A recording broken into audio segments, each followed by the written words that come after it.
Thank you for watching the Sustainability Chat. The Sustainability Institute is a 501c3 not-for-profit organization located in La Crosse, Wisconsin.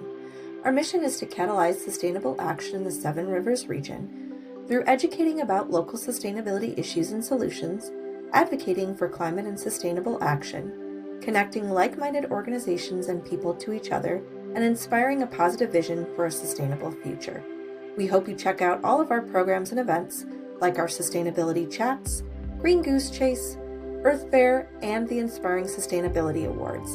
The Sustainability Institute programs and operations could not happen without our generous donating members.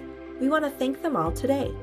If you find what we do meaningful, please consider donating and becoming a member by heading to our website, sustaininstitute.com. Once there, click on the Donate and Become a Member button on the top of the page. Support at any level is greatly appreciated, and your donation is tax deductible. Now on to today's Sustainability Chat with Jessica Schoonover of the Winding Rivers Library System. All right, hello everyone. My name is Casey Meehan. I'm the Director of Programming at the Sustainability Institute, which is a small not-for-profit located in the Driftless region of Wisconsin, headquartered in La Crosse, Wisconsin. Sustainability is commonly framed through a lens of scarcity and fear of the future, but here at the Sustainability Institute, we take a different approach. We really believe that embracing sustainability leads to an abundance of all sorts of things, an abundance of well-being, of clean air and water, of nutritious food, of decent jobs, of biodiversity. And all of that really points us toward a more vibrant future for the communities that we live in. So at the Sustainability Institute, what we do is we really help the Driftless region create a positive vision of what could be by celebrating regional sustainability efforts and really trying to connect people to each other that are doing that good work. And today we are really fortunate to be having a conversation with Jessica Schoonover, who is the Programs and Grants Manager for the Winding Rivers Library System. Now in 2023, Jessica received the Sustainability Institute's Inspiring Sustainability Award for helping to install 60 solar panels on the Trempealeau Library. And today we're catching up with Jessica just to see where that project is and what impact it's having on the community and the region in general. So Jessica, welcome to Sustainability Institute Chats. Oh, thank you so much for having me. I'm really glad to be here.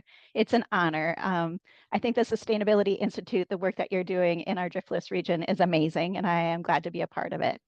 Well, thank you so much. And I know you've got some slides that you're going to I sort of do. work us through, and we'll just have a conversation around that. So take it away whenever you're ready. All right. Sounds great. Thanks, Casey. So I am here to tell you about a solar library program that we established in our public library system.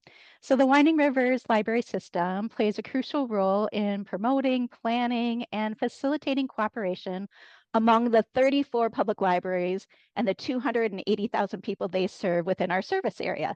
And our service area is 7 counties here in the Driftless region. So in 2024, we began the Solar Library Program in the hopes of recreating that successful sustainability project that Casey just mentioned while I was the director at the Trempealeau Public Library. So at that library, we were able to install a 32.4 kilowatt solar array. It was installed and financed without using the library's limited budget at all. And that kind of got the ear of our library system director.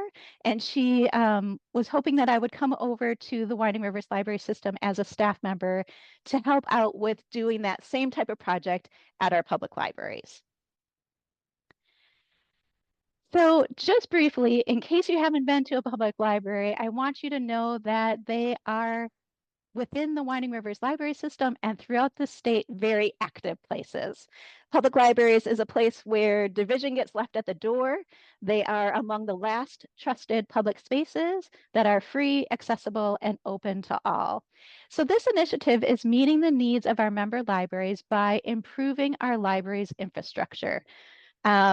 Our buildings are crucial, and running them as sustainably as possible is very important. We love the opportunity to model and educate to our communities what a transition to clean energy could look like, all while protecting our library's budgets from increasing energy costs.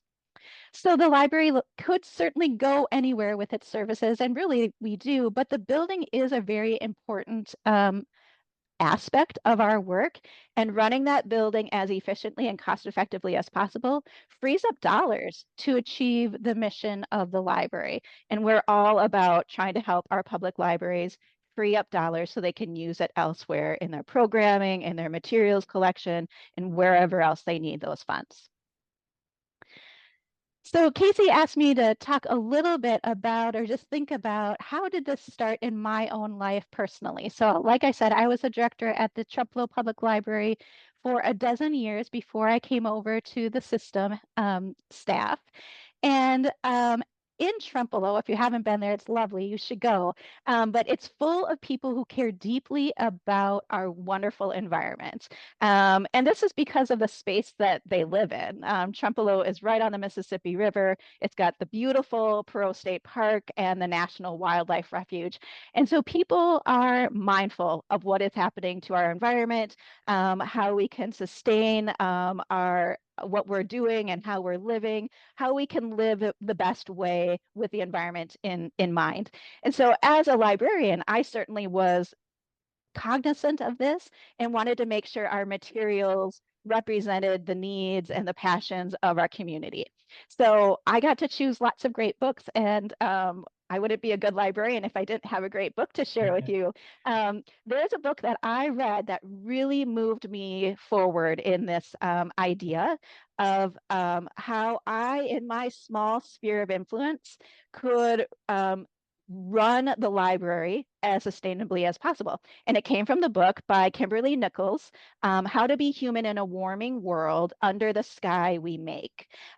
This book encouraged me in my own little small sphere of influence to make changes, to consider ways that I could have the environment in mind as I do my work or run my building or whatever. So that was really instrumental in my mind when I started the project at Trumbull. And I also I have to think about Chuck Norris every once in a while, because in my family we have this family game where Chuck is hiding. If you find Chuck, you need to hide Chuck, and Chuck can show up anywhere at any time. He can be in the garbage bags, under a stack of toilet paper rolls, and once you find him, you must re-hide him. So we've been playing this game for 2 decades in my house. Chuck Norris was out the other day, and I was thinking about Chuck Norris. I recently learned is known as the Lone Star Scrapper. And he has said, if you want to accomplish anything in life, you can't just sit back and hope it will happen. You've got to make it happen.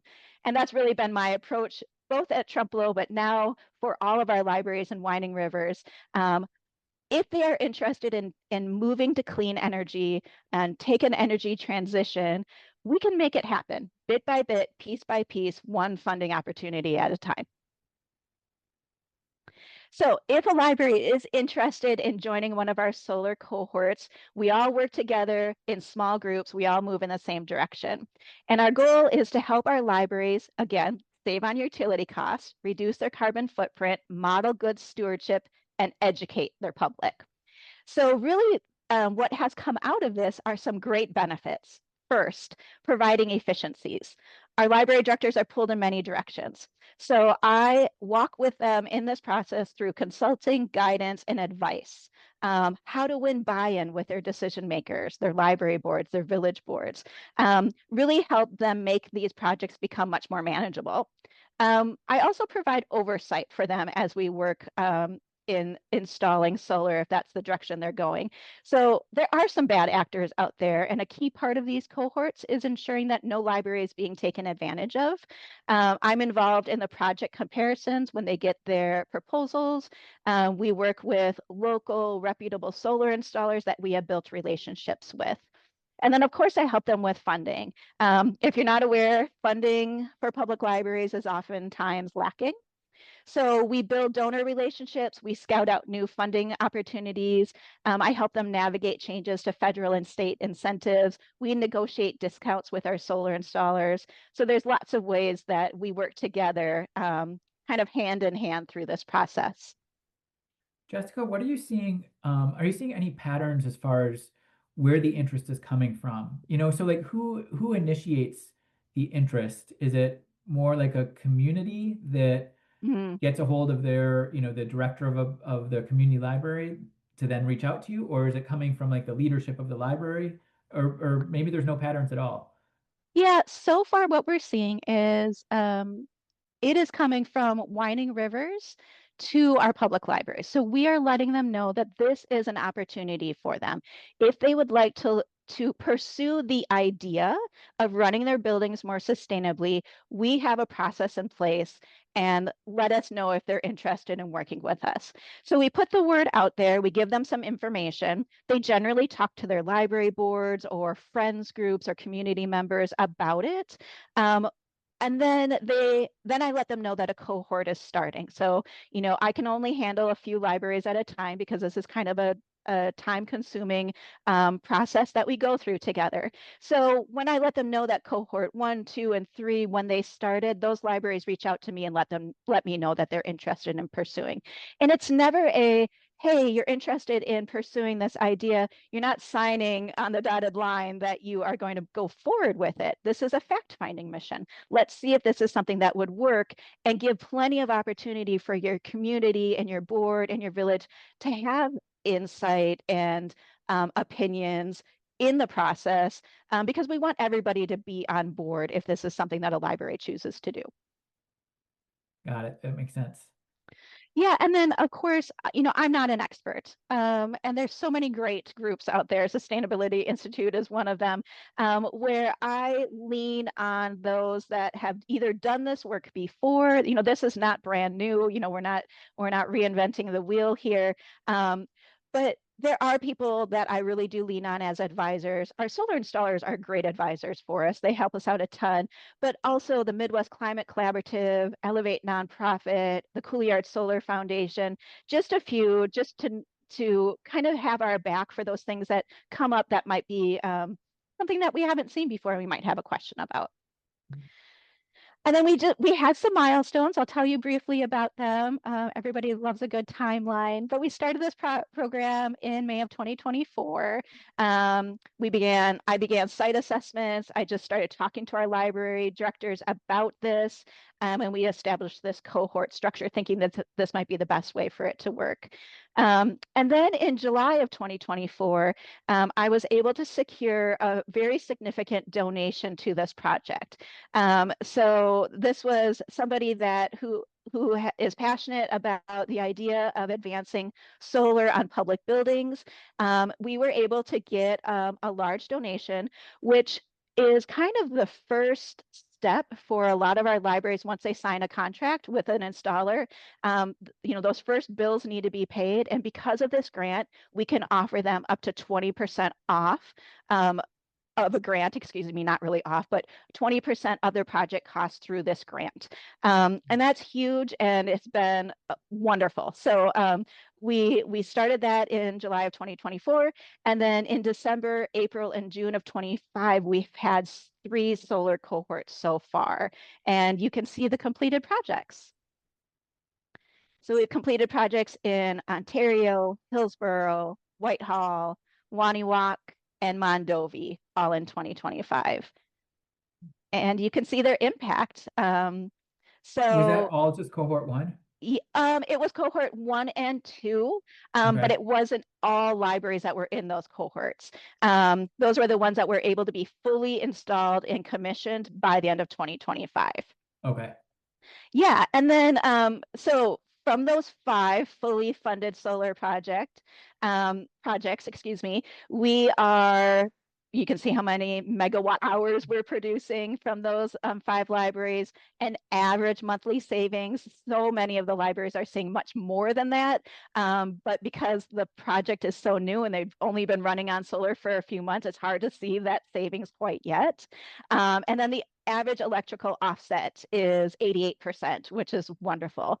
Not only is this impacting, of course, their footprint and their budget, but it's also an impact in terms of education. So this is a great image of the solar monitoring station that we installed in Trupelo. Every library that works with us through the cohort system and receives some of that grant money, they are required to put up a monitoring station for the public so they can learn and see what is happening with this solar array. Out of sight, out of mind a little bit. So it's really great. This offers a lot of great conversation and education for our public. So how are we funding all of this?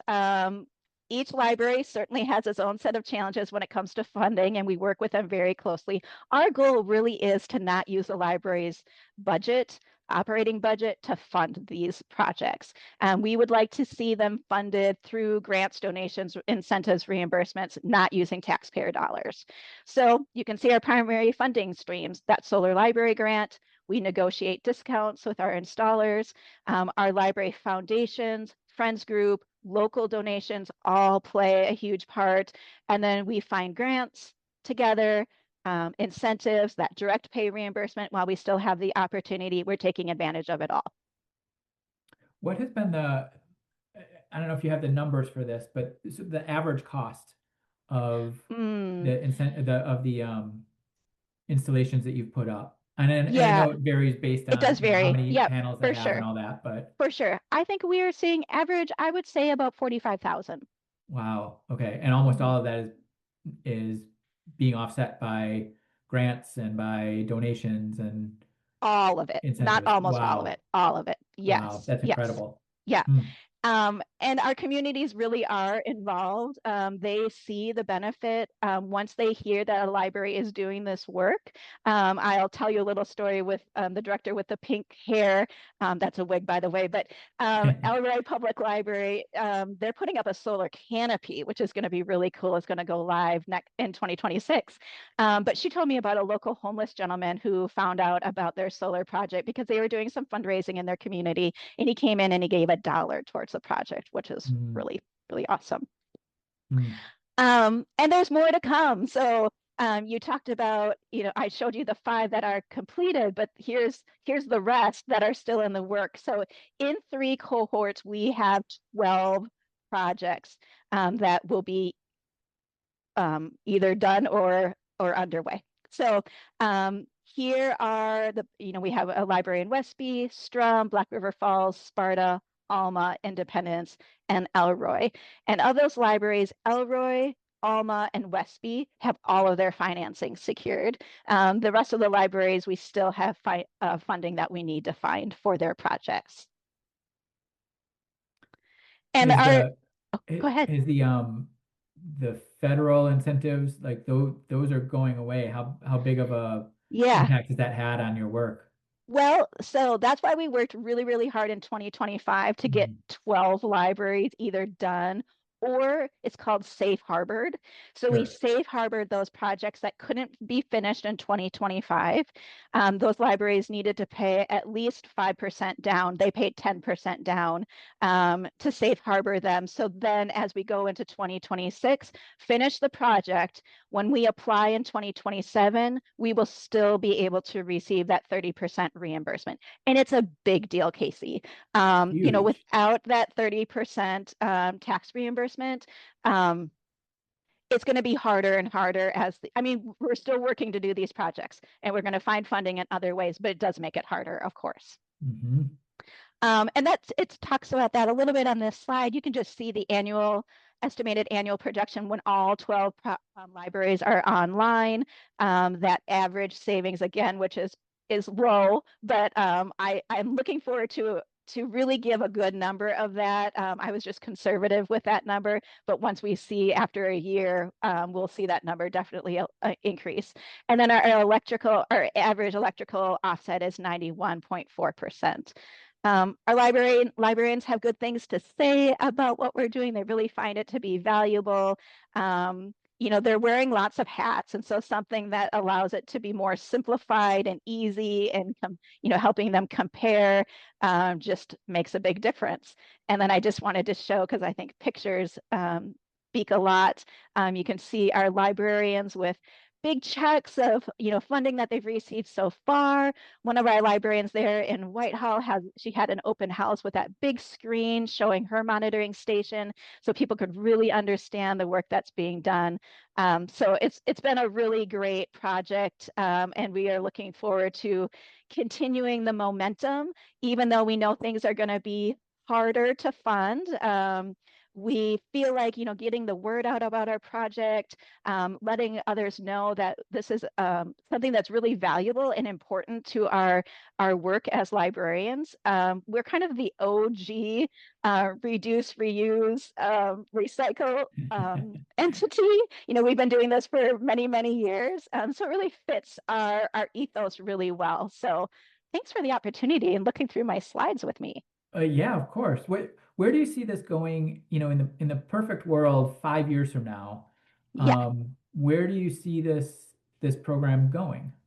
Well, ideally, we would continue to find great funding opportunities, whether it's through grants or if anything changes and we see federal reimbursements come back or anything like that, that would be great.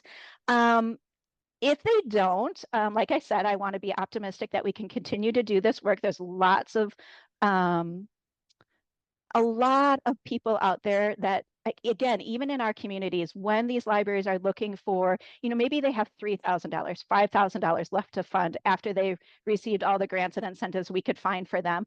People are coming out of the woodwork. People want to support a project like this. And so hopefully, that message will have spread. Our message will have spread and people will know about it. We have another, there's 34 libraries in our system. Not all of them are going to put solar on. Some already have solar on that did it many, many years before. But we have many that are still interested. So my hope is that they will come forward and say, it is time now for us. We want to walk through this with you. We want to be in the next cohort.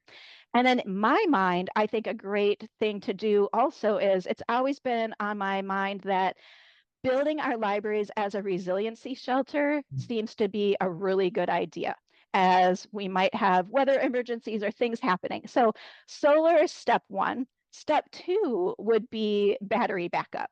And Yeah, that would be yeah, great to ensure that during any type of bad weather situation, the library could still be powered to charge your phones, to be a warming and a cooling space, to refrigerate your medication that needs refrigeration, those types of things. So that would be down the road, certainly, is adding battery storage. sure. Are there other library systems in the state doing this type of work? No, we are the first. Oh, So that is also in our plan, is to make sure that at our Wisconsin Library conferences and even national conferences that we start talking about what we're doing here. Certainly there's entities out there and libraries out there that are doing this work, just maybe not as maybe not put together as seamlessly as we have, with a cohort system and having everything in place. Just so we do think that would be something down the road that our library systems around the state or around the nation might be interested in hearing about. yeah, definitely. It's important work, and it's really cool that the Winding Rivers library system is sort of the first that you know of Yeah, that's doing this sort of systemic work yeah. around solar. There's the That's word. Good fantastic. word. Yes. Um, Finally, how can Winding Rivers patrons or community members, just more broadly, that are within the Winding River system, how can they support sustainability Mm. efforts in their libraries? Well, hopefully, if you're listening to this and you're encouraged by what's been done so far, and you are a part of a library, you utilize a library in your community, I would love you to talk to them about it. Let them know that you find this to be valuable. Our community, our libraries are responsive to our community's needs and desires. So a good library has their pulse on the community. And so as community members, if this is something that's valuable to you, speak to your library board member, speak to your library director, speak with your municipal hall and your boards at your municipality. Let them know that this is something that seems to be a good idea in your mind. It saves taxpayer dollars in terms of running the library. We know that money is tight everywhere. And for a library to be able to take $300 a month and take it from their utility budget and use it for their programming budget, that's going to benefit our community. Absolutely. Yep. And I mean, really, in my experience working, being a member of a Winding Rivers Library System library, I can think of few organizations that are more sustainable in terms of helping our communities thrive than our public libraries. So what you're doing is incredible work. It's very important work, and on behalf of the Sustainability Institute, thank you so much for what you're doing and what you're leading. It's changing the way that our communities operate for the better. So thank you so much. We've been talking with Jessica Schoonover of the Winding Rivers Library System. Jessica, thank you for joining us, and good luck with moving this initiative forward. Thank you. I appreciate it. To stay connected with the Sustainability Institute and stay aware of upcoming events, head on over to our website to join our mailing list.